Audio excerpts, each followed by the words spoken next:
लाभार्थींना जमीन खरेदीसाठी एक शासनाने योजना चालू केलेली आहे, जी अर्धा गुंठ्याला 50,000 रुपये आम्ही पूर्वी देत होतो. आता अर्धा गुंठा खरेदी करण्यासाठी 1,00,000 रुपयाची रक्कम आम्ही लाभार्थ्यांना देण्याचा निर्णय घेतलेला आहे. आणि त्यासाठी शासनाने अनेक निर्णय घेतले. गायरानाची जागा घरकुलासाठी उपलब्ध करून देण्याचा निर्णय मुख्यमंत्री महोदयांनी घेतलाय आणि त्याचसोबत अगदी गावठाणाची जागा उपलब्ध करून देण्याचा निर्णय घेतलेला आहे. त्यामुळे मला खात्री आहे या महाराष्ट्रातला एकही बेघर घरापासून वंचित राहणार नाही.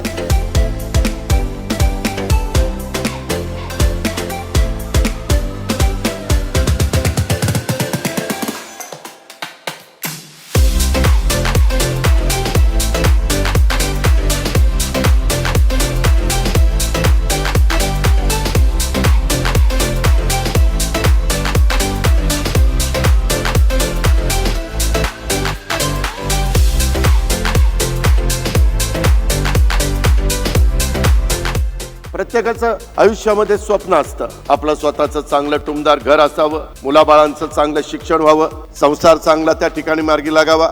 आणि तेच स्वप्न पूर्ण करण्याच्या करता तिसऱ्यांदा देशाच्या पंतप्रधान पदाची जबाबदारी मोदी साहेबांनी स्वीकारल्यानंतर संपूर्ण देशामध्ये 2 कोटी घरकुलं देण्याचा कार्यक्रम त्यांनी हातात घेतलाय. आमचा सगळ्यांचा प्रयत्न आहे की त्याच्यातले जास्तीत जास्त घरं तुमच्या माझ्या महाराष्ट्राला कशी मिळतील याबद्दलचं काम हे आपलं महायुतीचं सरकार करतंय.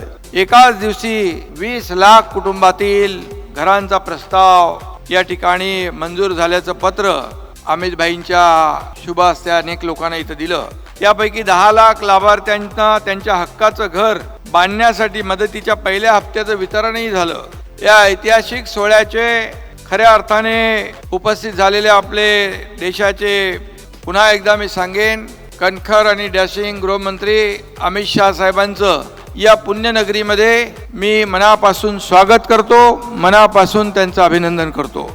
पहिल्या टप्प्यात जी 13,57,000 घरं मिळाली त्यापैकी 12,65,000 घरं आपण बांधून पूर्ण केली. उर्वरित घरांचं काम देखील चाललेलं आहे. पण मी विशेष अभिनंदन करेन ग्राम विकास विभागाचं, कारण जानेवारी महिन्यामध्ये केंद्रीय ग्राम विकास मंत्री माननीय शिवराज सिंग चौहान साहेबांनी याच पुण्यामध्ये मला पत्र दिलं 20 लाख घरांच्या मंजुरीचं. आणि आपण ग्राम विकास विभागाला सांगितलं की 100 दिवसामध्ये या 20 लाख घरांना प्रत्यक्ष मान्यता मिळाली पाहिजे. आणि आज केवळ 45 दिवसामध्ये याच पुण्यामध्ये ग्राम विकास विभागाने 20 लाख घरांची मंजुरीचं पत्र आणि सोबत 10 लाखांच्या खात्यामध्ये प्रत्यक्ष पैसे देणं हे आज आपण या ठिकाणी संपन्न केलेलं आहे.